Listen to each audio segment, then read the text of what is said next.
उद्यमेन ही सिद्ध्यन्ति कार्याणि न मनोरथे न ही सुप्तस्य सिंहस्य प्रविशन्ति मुखे मृगाः।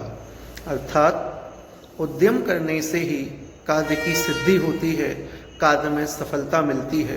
केवल मनोरथ करने से, मन में विचार कर लेने से किसी कार्य में सफलता प्राप्त नहीं होती।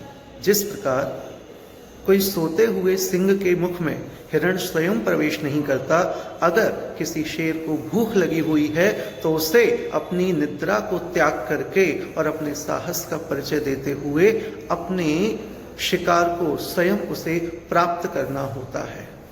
प्यारे मित्रों, तुलसीदास जी ने रामचरितमानस में कितनी सुंदर बात कही है कि सकल पदार्थ या जग माही और कर्महीन नर पावत नाही। अर्थात इस सृष्टि के जितने भी पदार्थ हैं, जितने भी वैभव हैं, जितना भी ऐश्वर्य है, वो कभी भी किसी कर्महीन नर को प्राप्त नहीं हो सकता। इसीलिए हम जिस धरती पर रहते हैं इसे कर्म भूमि कहा गया है, इसे कर्म क्षेत्र कहा गया है। जब अर्जुन युद्ध के मैदान में अपने सम्मुख अपने सगे संबंधियों को देखता है तो उसके कांधे से गांडीव छूट जाता है। तब योगेश्वर श्री कृष्ण अर्जुन को समझाते हुए कहते हैं कि हे पार्थ, कर्मण्येवाधिकारस्ते मां फलेषु कदाचन मां कर्मफल हेतुर्भुः मा ते संगोस्त्व कर्मणि। कि हे पार्थ, तेरा कर्म करने में ही अधिकार है और तुझे सिर्फ कर्म करना चाहिए, फल की इच्छा मत कर, क्योंकि कर्म करना तेरे हाथ में और फल देना मेरे हाथ में है।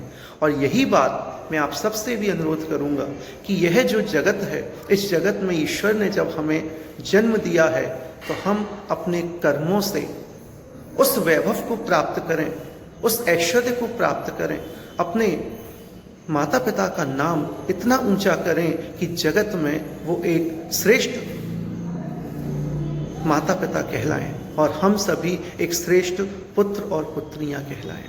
प्यारे मित्रों, सदैव अपनी माता पिता की आज्ञा का पालन करें और इतनी मेहनत करें कि ईश्वर खुद कहे कि बता भाई तेरे को क्या चाहिए।